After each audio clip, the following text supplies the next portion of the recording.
All right, guys, welcome back to the Blessed Family Podcast. Hey, I've got great news. If you have not yet signed up for our Be Sanctified convention this November 13th through the 17th in Grapeland, Texas, there's still time. Go to jareddodd.com, check it out. Well, today we're going to talk about toys. You say, Jared, why would we talk about toys? That's so childish. The toys are awesome, and toys are a big deal. How our children play is how they live. Satan is very, very strategic. He doesn't want our boys playing with manly tools. He doesn't want our daughters playing with feminine tools. Toys.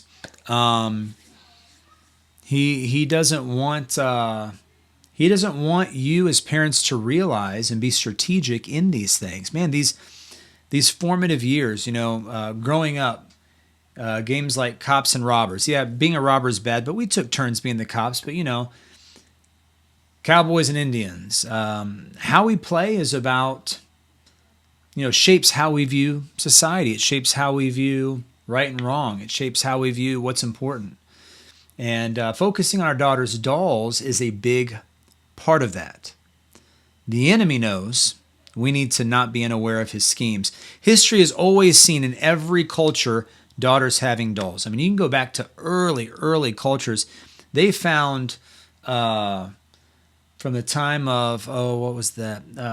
Egyptians, Sumerians, guess what they find? They find toy dolls. And they also find like toy horses and chariots and stuff like that. There's nothing new under the sun. Boys are born with a certain metaphysical DNA that points them in a direction. Same thing with girls. Now, I have not seen the movie Barbie, which I'm not a fan of Barbie dolls, by the way. Usually, in my limited experience, just seeing them every once in a while, and not very modest. I'm not judging if you play with Barbie, but not very modest. And Barbie has obviously some kind of disorder. But I did see the trailer for the movie. Now, I've heard some people I respect say the movie was great. Some people say it wasn't. Agendas, this and that.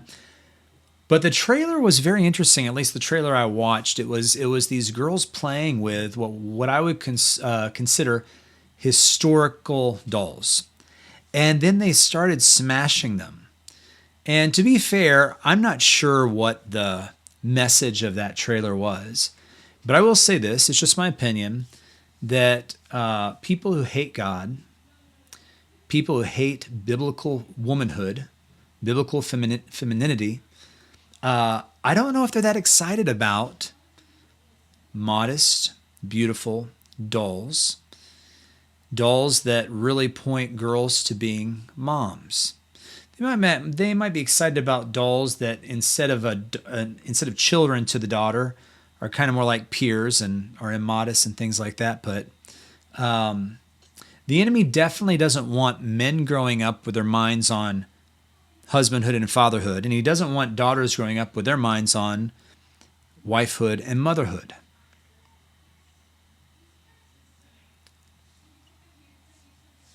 Why would people who don't like God want to destroy the link of dolls or the link of the practice of daughters and baby dolls? Well, it's because they follow an idea that's built upon hatred for God and therefore hatred for his creation, therefore hatred for women. This is true feminism. Feminism is not pro-female. Leftist, I don't know if that's the right term, Marxist, I don't know. People who are very crafty and against God, they're really good at names. They're really good at coming up with names that are very, very deceptive. And feminism sounds pro-female. It's anti-female, anti-male, anti-marriage, anti-family, anti-God, anti-male. I said that already. They don't like God's true calling for women. They don't like the fact, for example, that God made women to almost in every calling of life to be, in some ways, a person who completes a man, like a daughter, like a wife. They don't like the fact that God's true calling for women is to, unless you're called to be single, get married and birth a future generation of strong sons and radiant daughters. They just don't like that. And so they don't really like dolls. Now, just to be clear, disclaimer, my wife says I give too many, but I'm going to go ahead and give one. I'm not saying that if you don't like dolls, you're not Christian. And if I'm not judging anyone for if they have dolls or not. I'm just presenting to you something to think about and also an opportunity. What I'm giving you is a historical picture of a powerful strategy for blessing your daughters. Historically, our forefathers and foremothers had this special strategy. If you read Little House on the Prairie, Laura and her sister always had dolls. Maybe that was the one present they got and they cherished them. Girls are born with a desire to mother. It's in their DNA. And we as parents and grandparents and aunts and uncles, we can either feed that desire or we can squelch it. And feminism today wants to squelch it.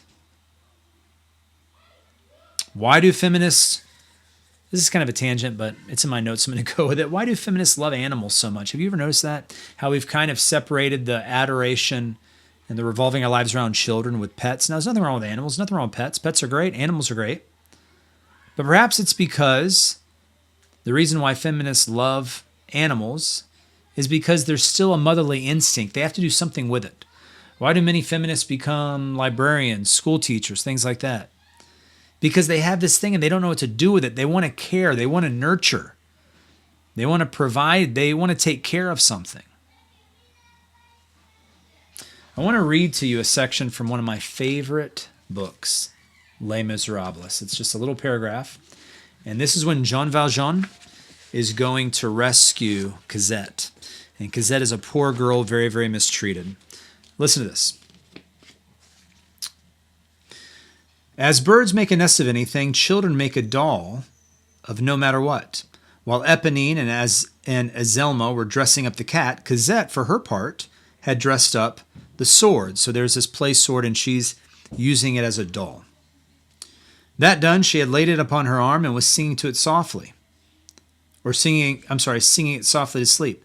The doll, listen to this, the doll is one of the most imperious necessities, and at the same time, one of the most charming instincts of female childhood. To care for, to clothe, to adorn, to dress, to undress, to dress over again, to teach, to scold a little, to rock, to cuddle, to put to sleep, to imagine that something is somebody. All the future of woman is there. Wow. Victor Hugo, written in the, I believe, 1800s. Yes, yeah, it was, 1800s. All the future of woman is there in playing with that doll. Even while musing and prattling, while making little wardrobes and little baby clothes, while sewing little dresses, little bodices, little jackets, the child becomes a little girl. The little girl becomes a great girl. The great girl becomes a woman. Her first baby takes the place of the last doll.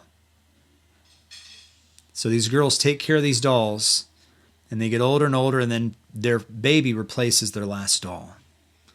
So according to Hugo, what he's doing is he's painting a picture of a culture, historical Christian culture, and this is even in the context of the French Revolution, where they were trusting more in Voltaire than Christ.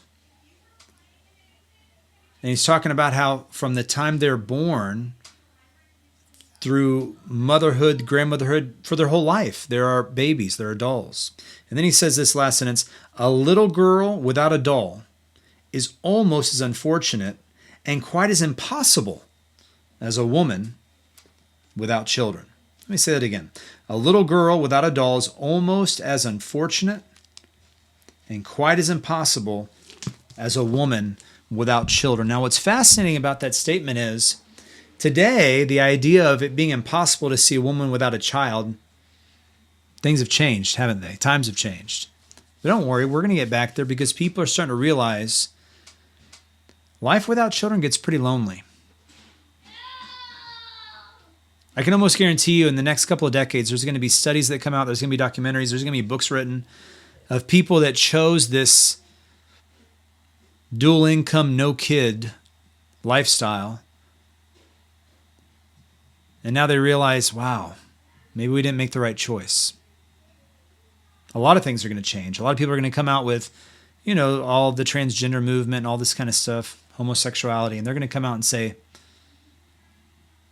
maybe this wasn't the best choice. Such are fads of the time, right? In cultures, which, of course, those things have been going on for a long time, but let me get back to the point I'm trying to make. According to that book, what he said is to see a girl without a doll It's really, really rare. Now, once again, I'm not saying if your girls don't have dolls that you failed or they're cursed. No, not at all.